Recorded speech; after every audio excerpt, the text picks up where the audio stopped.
You are listening to In Pursuit of Development with Dan Banik.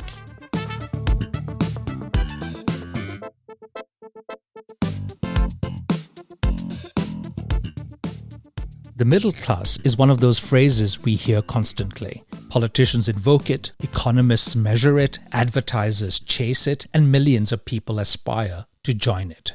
However, the term remains surprisingly elusive. Is it defined by income, occupation, education, consumption, or security? And why has it come to occupy such an important place in the way we think about development? For much of the past 2 centuries, the rise of the middle class has been closely linked to the broader story of economic and social transformation. As societies industrialized, urbanized, and expanded access to education, healthcare, and public institutions, more people moved beyond subsistence and into the lives marked by greater choice, stability, and expectation. The emergence of the middle class symbolized not only material progress, but also the promise of mobility, dignity, and a better future for one's children. Indeed, the middle class is not simply a social category. It is one of the great engines of modern economic history. The middle class is large enough to shape demand, reward innovation, influence public policy, and redefine what citizens expect from both states and markets. Today, the center of gravity of the global middle class is shifting decisively towards Asia, even as public debate in many Western societies is increasingly characterized by anxiety over debt, insecurity, and the rising cost of living. This expansion of the Asian middle class matters because the middle class is not simply an outcome of development, but one of its principal driving forces. It fuels demand, broadens the tax base, encourages entrepreneurship, and raises expectations for better services and greater social security. And despite a difficult global backdrop, this transformation continues. In 2025 alone, around 108 million people in emerging and developing economies joined the middle class, pushing it beyond half of the world's population for the first time. That is a powerful reminder that development is not only about escaping poverty, but also about building societies defined by resilience, aspiration, and a growing sense of possibility. Indeed, the idea of possibility, what individuals, communities, and states can still imagine, build, and achieve, is one of the central themes we are exploring throughout this season of the show. But this progress also raises difficult questions. As billions more enter the middle class, the consequences will be felt across the global economy, patterns of consumption, and mounting pressures on climate and biodiversity.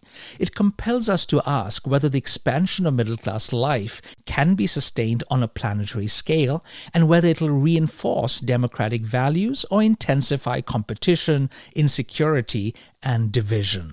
These questions lie at the heart of contemporary debates on inequality, mobility, sustainability, and the future of global development. My guest today is Homi Kharas, one of the most influential scholars working on global development and the changing contours of the middle class. Homi is a senior fellow at Brookings and previously spent 26 years at the World Bank, including 7 years as Chief Economist for East Asia and the Pacific, and as Director for Poverty Reduction and Economic Management, where he led the bank's work on economic policy, debt, trade, governance, and financial markets. At the center of our conversation is Homi's book, The Rise of the Global Middle Class, which explores the striking growth of the middle class over the past 2 centuries and its increasingly important role in shaping the modern world. Our discussion reflects on the promises and tensions within that story and on why the future of the middle class will matter greatly for global development. If you enjoyed the show, please follow and subscribe wherever you get your podcasts to stay updated on future episodes. You can also visit my Substack, Global Dev Pod, and subscribe there as well for weekly emails featuring short essays inspired by my conversations with influential voices in global development. The links are in the show notes. And if you find these conversations valuable, please share them with colleagues, students, friends, and others in your networks who may also want to join the discussion. You are listening to In Pursuit of Development, and I am Dan Banik.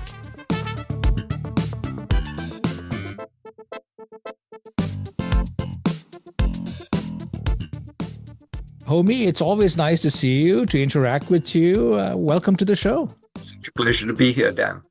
Homi, this term middle class is thrown about. A lot of people use it, abuse this word or this term. What are the origins of the middle class as you see it, and how do you understand the concept today? The origins are really in Victorian England. Before the Industrial Revolution, there were basically two classes in society. You had a ruling class, an aristocracy, usually royalty, very small in number, and you had everybody else. They just had a term which was the middling sort. Okay. For the very few people who were sometimes, merchants or others. But really, there were only two classes. And the Industrial Revolution really produced what we now think of as being the middle class. First, in terms of the entrepreneurs and all of the inventors that we now know in history, James Watt and the steam engine and Trevithick and others, all came from almost, I would call, middle-class families. They were the ones who had the time to have the education to be able, these were all scientists with new engineering products for the Industrial Revolution. Then you had the businessmen. And that just spawned a whole range of new occupations. People moved to cities in big ways. You had people working in factories. Initially, the workers were not part of the middle class because their wages were too low. But the bank clerks that were needed to write the loans that the factories needed to buy the machinery to expand, all of those kinds of people. And so you see, with urbanization, education, these new occupations moving very quickly into teachers and nurses and doctors and bankers, you just see a range of occupations that you had never had before. And that has become basically the middle class as we know it today. It's a professional class. And in the book, what I argue is two things. There's something about the middle class which is very special. When you are poor, you don't really make any choices. You struggle to survive. When you're rich, you don't make any choices. You don't have to give up anything in order to get something else. You just buy whatever you want. The middle class is actually the class that makes choices. For economists who are used to things like budget constraints and budget choices, this is really what we are talking about. People who worry about prices and affordability and incomes, etc. The other part of the middle class that I think is interesting is the idea that it is a class meaning a group of people who wield political power to advance their own interests. And what you see starting right from Victorian times, the first big effort of the middle class was in England called the repeal of the Corn Laws. And if you just think about what that was, it was basically saying to the landed gentry who got all of their income from protection against agricultural products coming in from Europe into England, it said, no, no, no.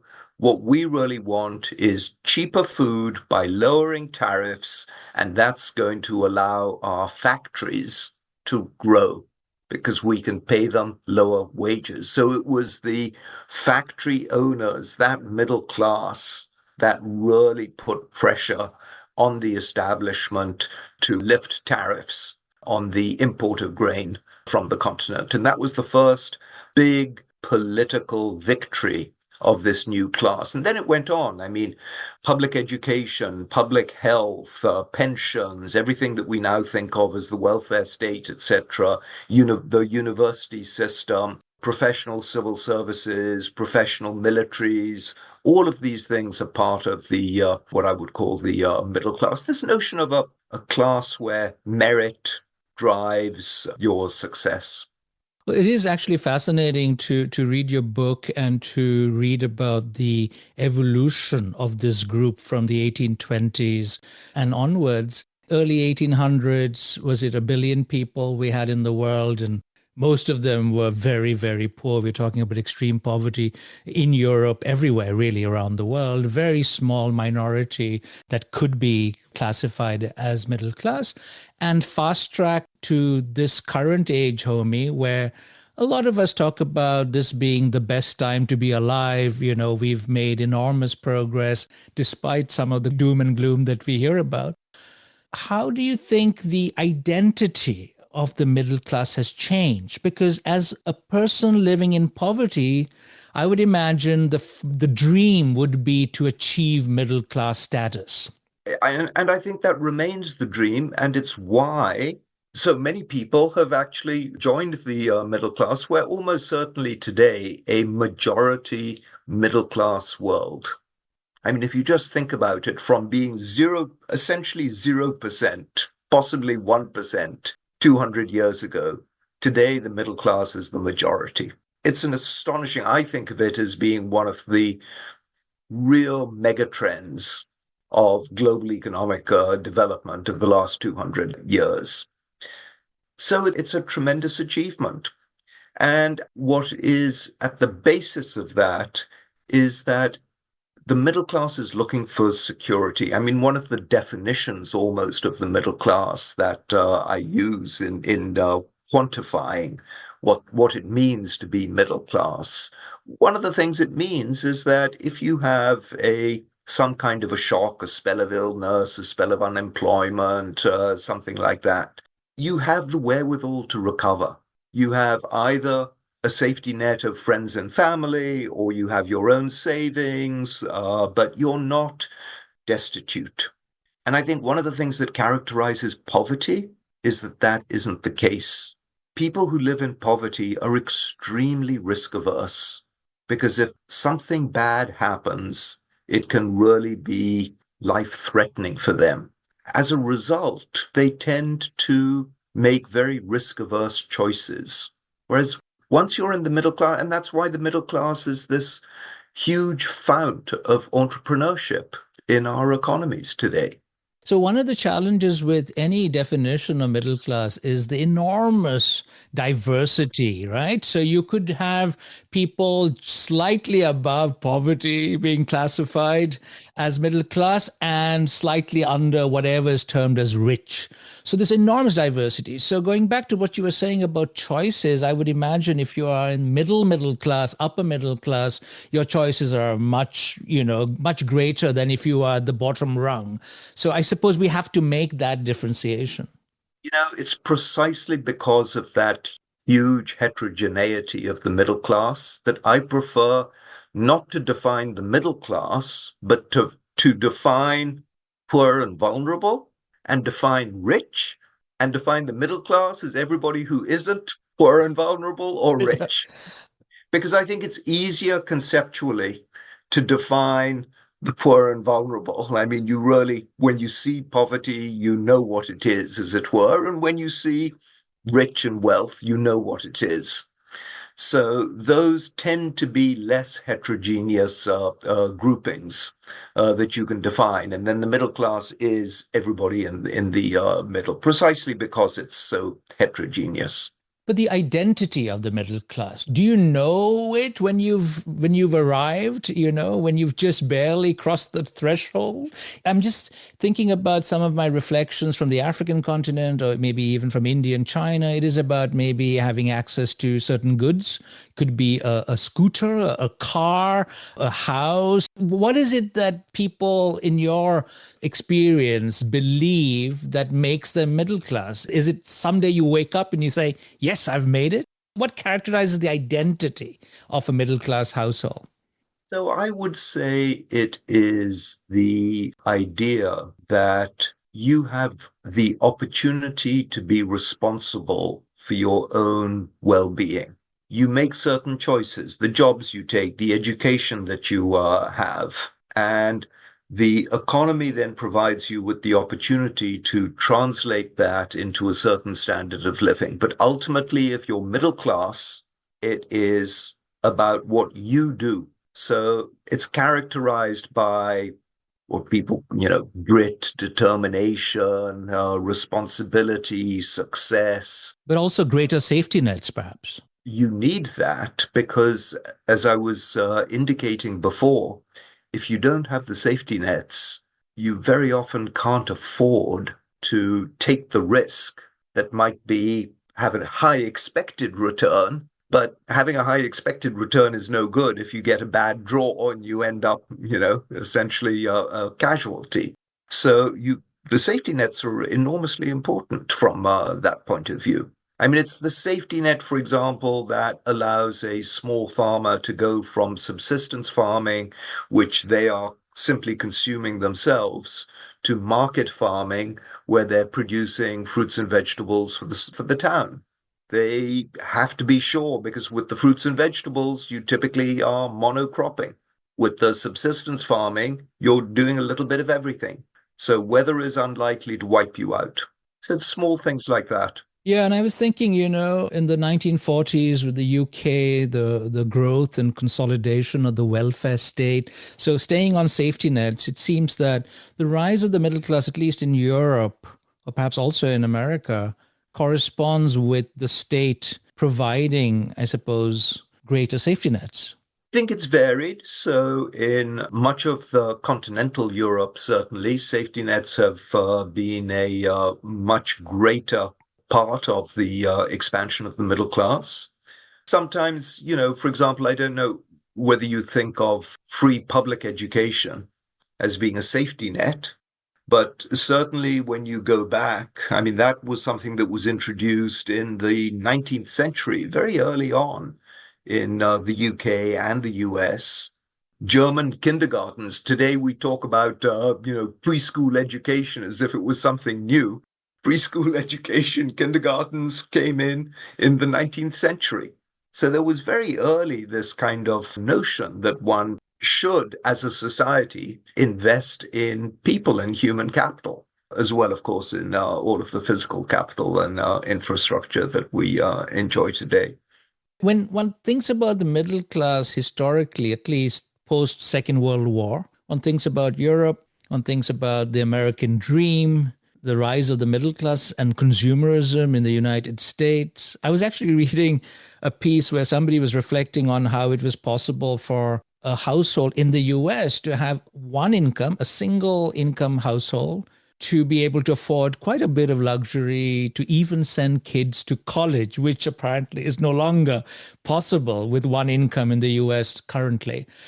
So Europe and America, you had that rise of the middle class, the American dream or whatever it was called, right?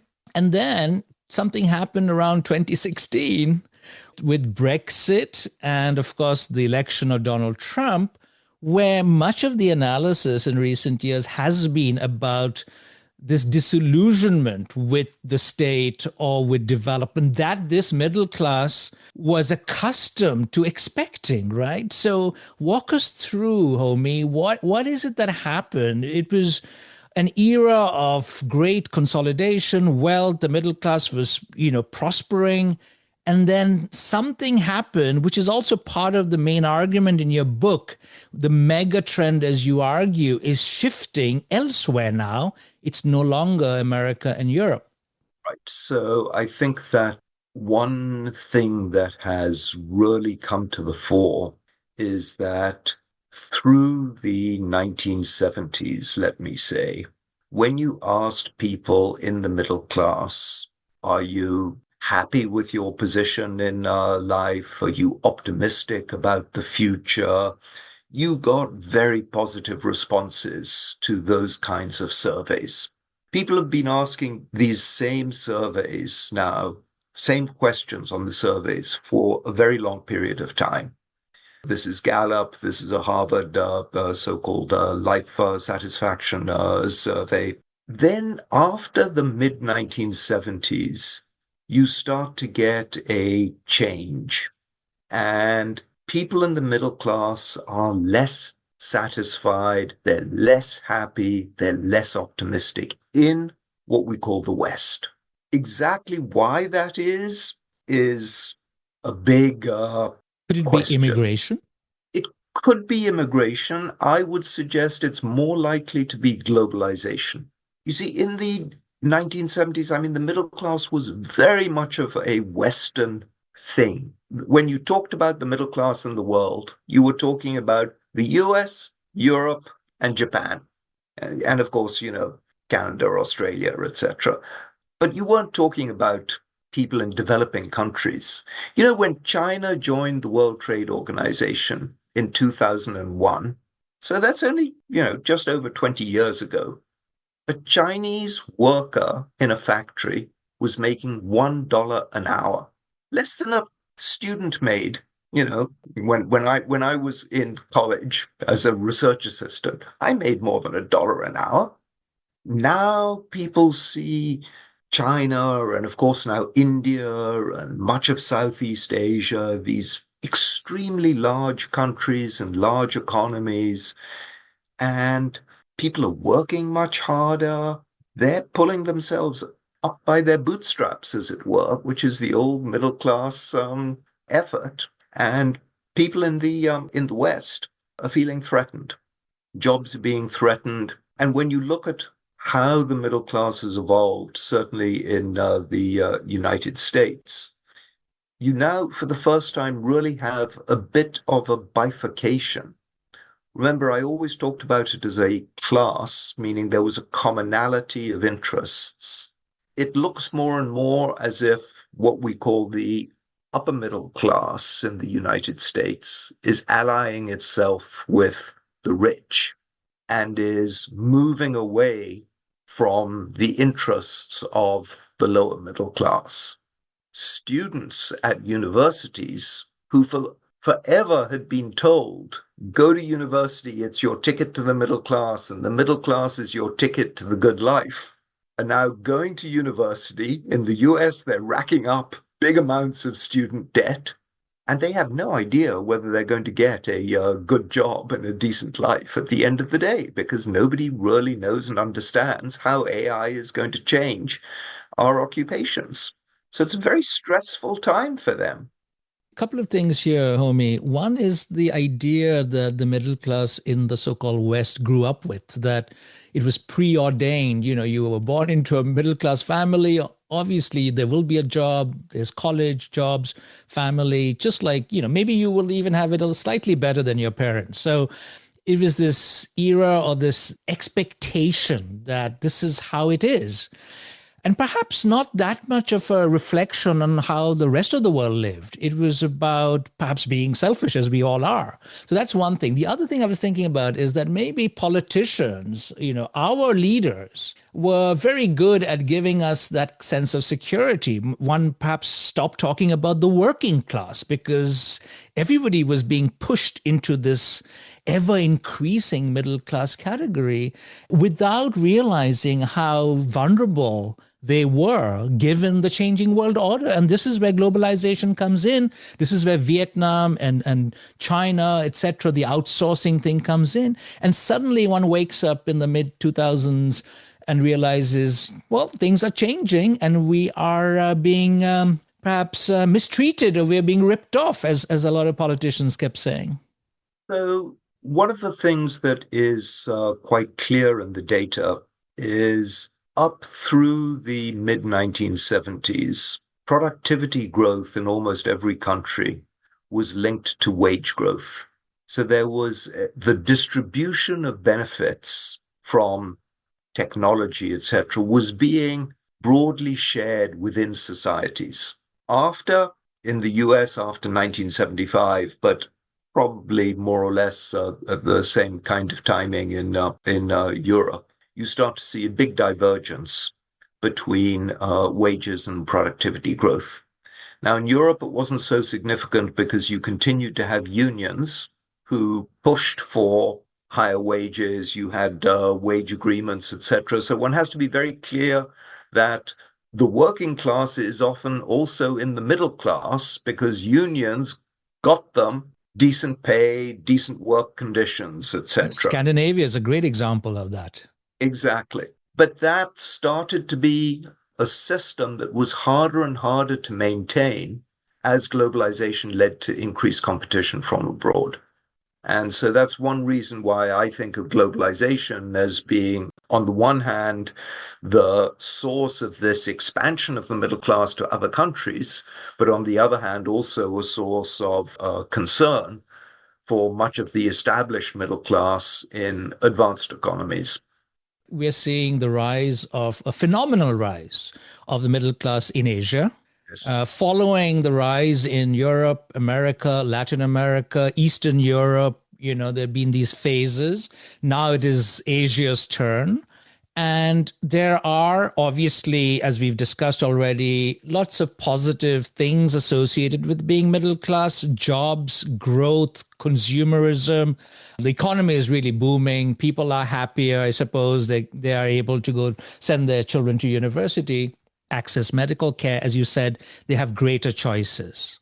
However, there are all kinds of other aspects to this growth of the middle class that you also are concerned with, right? So one has to do with our obsession in Norway, as in many other parts, with getting stuff as cheaply as possible. We want stuff, right? It's produced somewhere.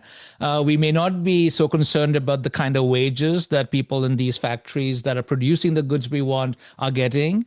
It could be, and it is, related to the loss of biodiversity, climate, change, all kinds of aspects of this middle class growth that we need to be more concerned with. So give us a sense of what is the good, the bad, and the ugly with this mega trend that we are seeing where the middle class is moving towards Asia.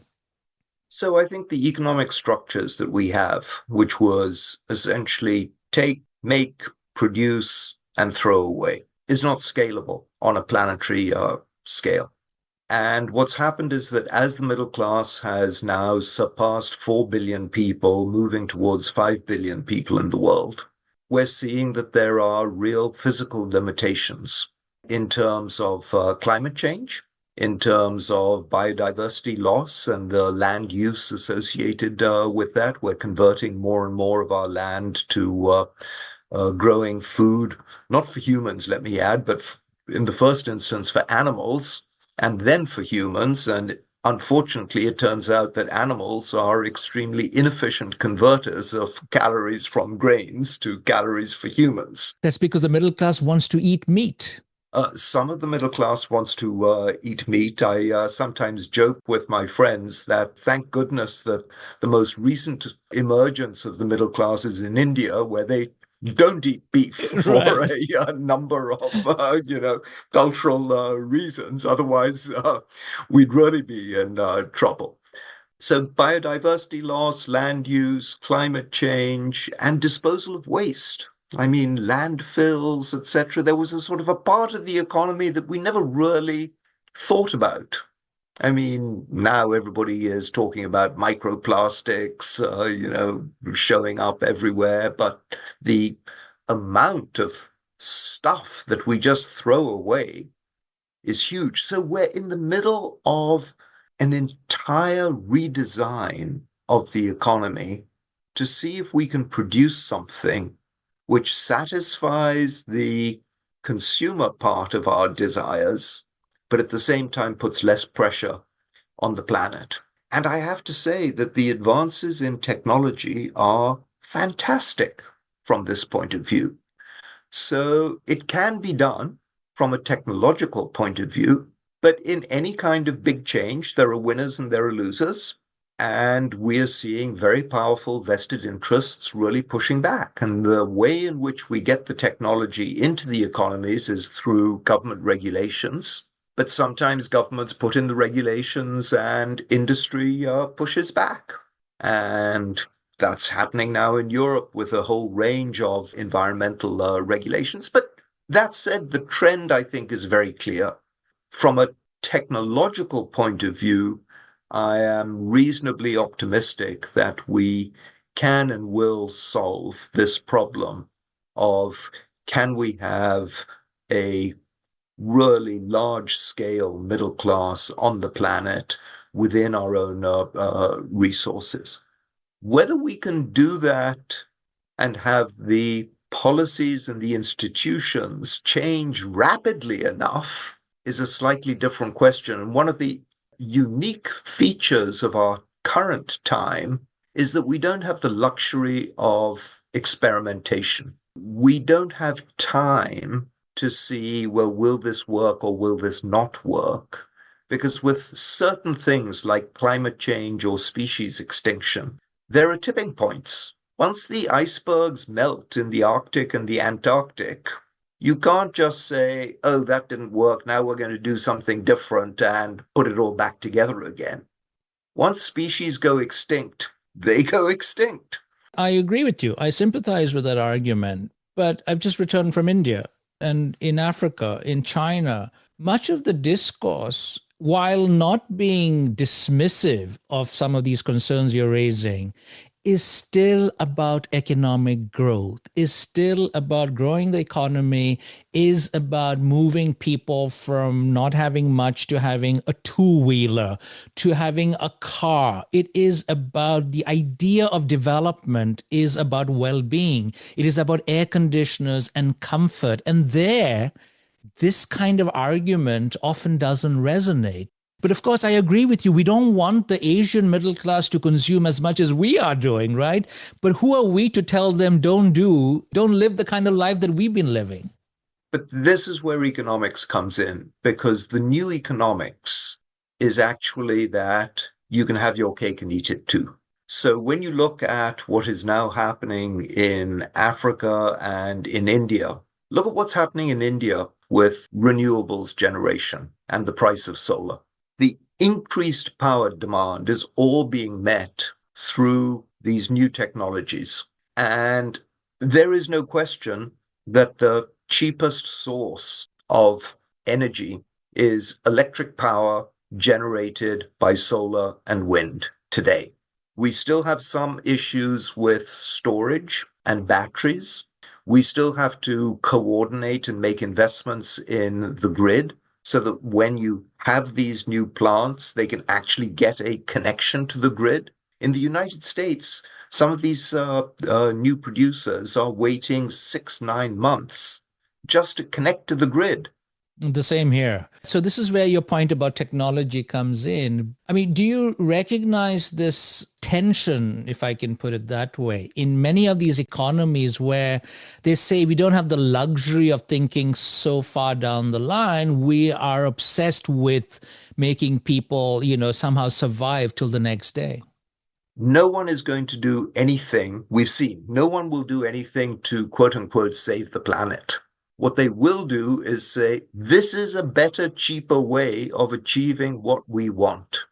And I think that what I am trying to argue and demonstrate is that there are such cheaper ways. If you were to take the best practice in the OECD countries, in the rich countries of the world, in terms of how much energy they use for transport, for manufacturing, for agriculture, for heating and cooling buildings, etc.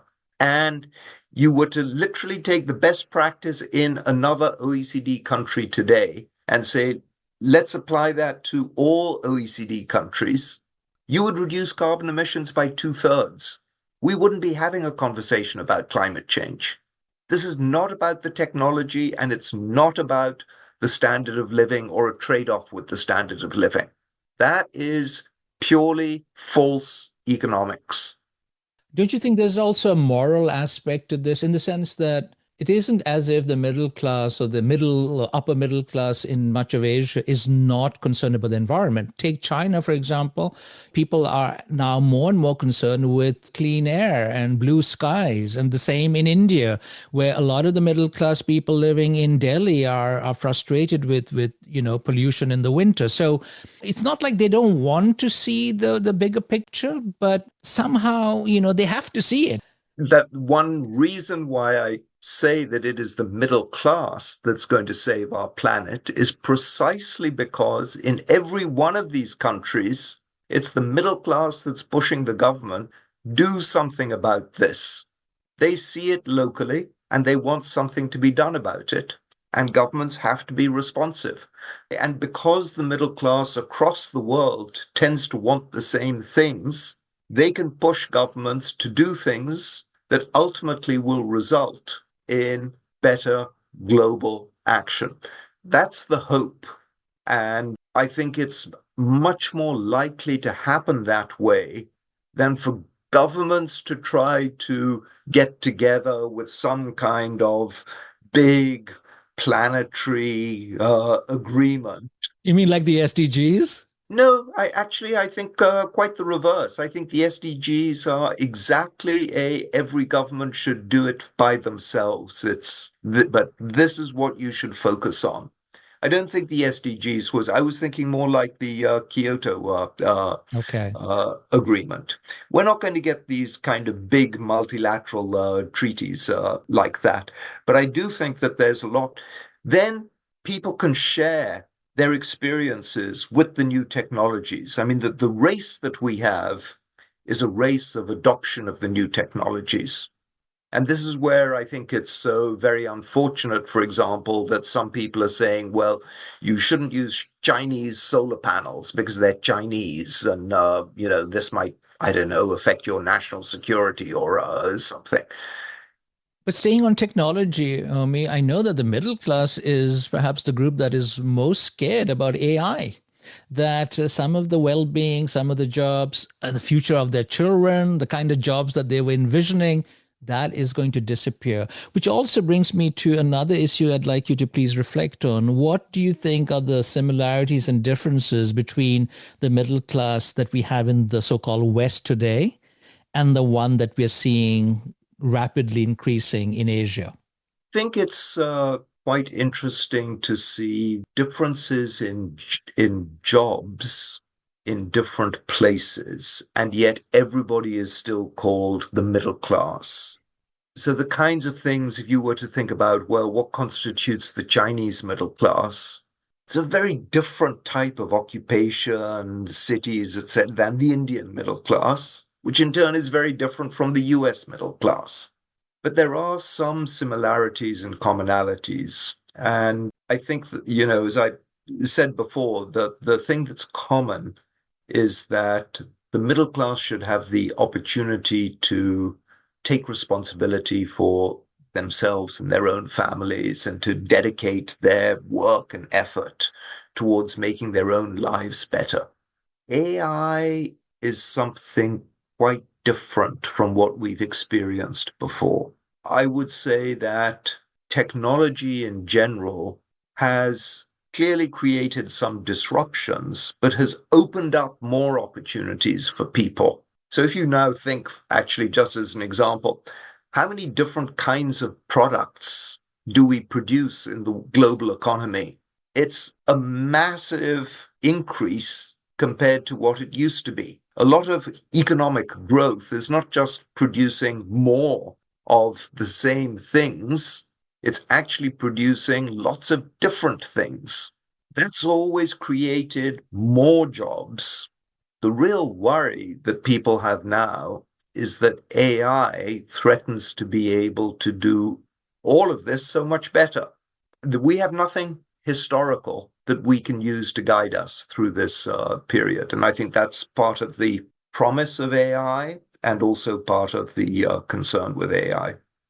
Homi, one of the many things that we often, at least in our parts of the world, associate with the middle class is this support for democracy, for prosperity, democracy, the politics of hope, maybe even solidarity with those who are less fortunate. But these ideas, these values are changing very rapidly in our parts of the world. And staying on my previous question about the similarities or perhaps differences, between the European and Asian middle classes, do you think some of these values will also sort of be adopted in other parts of the world? Support for democratic rights, support for equality, or do you see it moving in very divergent, very different directions? I think that there was considerable hope that the middle class would be a progressive force for, let's just call it, liberal democratic values. And President Bush, the first President Bush, when China joined the WTO, which he supported, basically said as much, and basically said, through trade, they will also, end up being more democratic. Keynes, going way back to the early 20th century, Keynes was a huge proponent of free trade because he believed that free trade would reduce the probability of war. So there's always been this trend and hope, but the empirical evidence, unfortunately, doesn't really bear that out. The middle class wants prosperity and stability for themselves. And there are many authoritarian regimes that have offered and delivered that, for at least for a period of time, with the support of the middle class. Remember, it was the middle class that was the force behind colonialism, so military adventurism. The zamindars in India?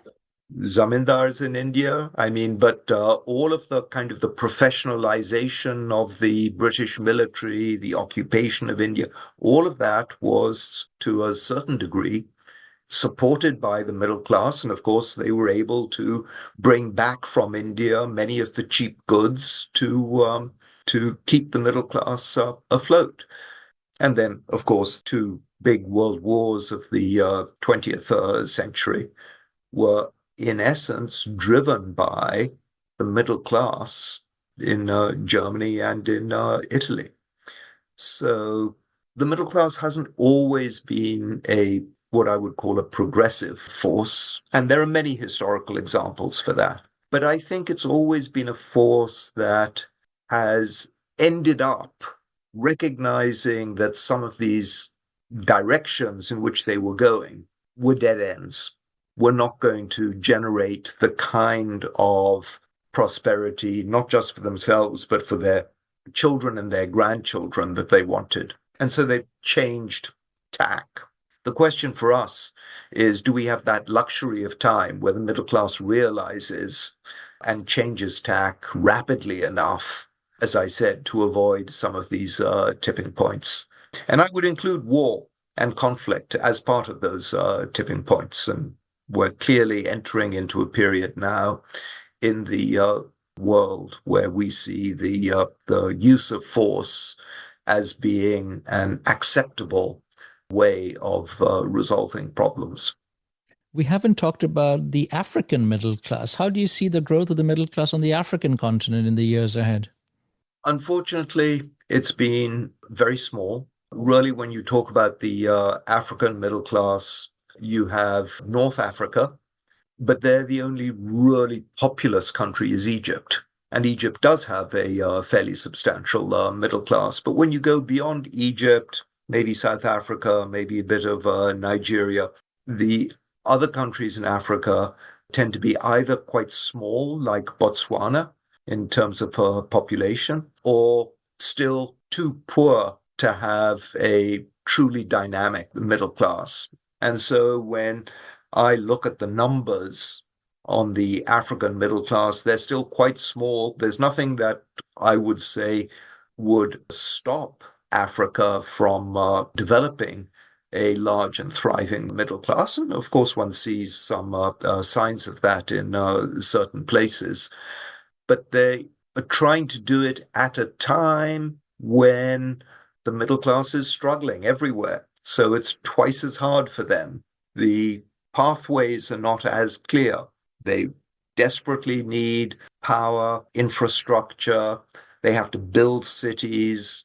And unfortunately, they are likely to be subject to some of the real downsides of the middle class consumerism elsewhere. People say that the single biggest determinant of what happens in Africa might be the choices made by the middle class in Southeast Asia and South Asia, because that's what will drive climate change, and that's what will then drive the droughts and weather conditions in Africa, which will affect agriculture, which is still a very important part of many African economies.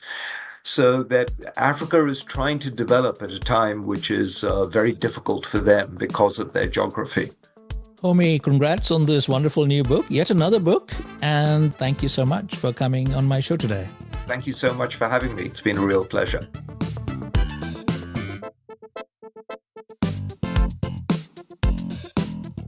Thank you for listening to In Pursuit of Development with Professor Dan Banik from the University of Oslo. Please email your questions, comments and suggestions to inpursuitofdevelopment@gmail.com.